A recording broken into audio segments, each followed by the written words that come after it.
নমস্কার বন্ধুরা, আপনারা দেখছেন বাংলার বার্তা ইউটিউব চ্যানেল। 2026-এ পশ্চিমবঙ্গে বিধানসভা নির্বাচন মাত্র আর কয়েক মাস বাকি, তাই নিজেদের মতো করে প্রস্তুতি শুরু করে দিয়েছে শাসক বিরোধী বিভিন্ন রাজনৈতিক দল।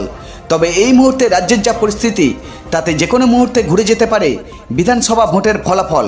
বিরোধী দলনেতা শুভেন্দু অধিকারী তিনি প্রকাশ্যে বলেছেন 2026-এ বিজেপি ক্ষমতায় আসবে, আর বিজেপি ক্ষমতায় এলে লক্ষ্মীর ভান্ডার 3000 টাকা হবে। তিনি একাধিক দুর্নীতি নিয়ে শাসক দলের বিরুদ্ধে প্রচার শুরু করে দিয়েছে। তো বন্ধুরা, 2011, 16, 21-এর বিধানসভা নির্বাচনে কোন দল কত ভোট পেয়েছিল এবং 2026-এর বিধানসভা নির্বাচনে এই রামনগর বিধানসভা থেকে তৃণমূল, বিজেপি না বাম কংগ্রেস কে সম্ভাব্য জয়ী হতে পারে, চলুন দেখে নেওয়া যাক। 2011 সালে এই রামনগর বিধানসভা থেকে তৃণমূল কংগ্রেস ভোট পেয়েছিল 93,801, সিপিএম ভোট পেয়েছিল 77,242, বিজেপি ভোট পেয়েছিল 4,507।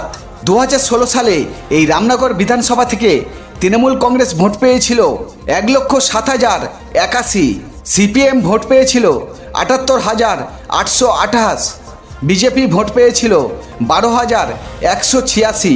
2021 সালে এই রামনগর বিধানসভা থেকে তৃণমূল কংগ্রেস ভোট পেয়েছিল 1,12,622, বিজেপি ভোট পেয়েছিল 1,105, সিপিএম ভোট পেয়েছিল 6,751। তো বন্ধুরা, পূর্বের ফলাফল অনুযায়ী 2011, 16, 21-এর বিধানসভা নির্বাচনে এই রামনগর বিধানসভা থেকে তিনবারই তৃণমূল কংগ্রেস জয়লাভ করেছে। 2026-এর বিধানসভা নির্বাচনে এই রামনগর বিধানসভা থেকে বিজেপি, তৃণমূল না বাম কংগ্রেস কে সম্ভাব্য জয়ী হতে পারে, অবশ্যই কমেন্ট করে জানাবেন।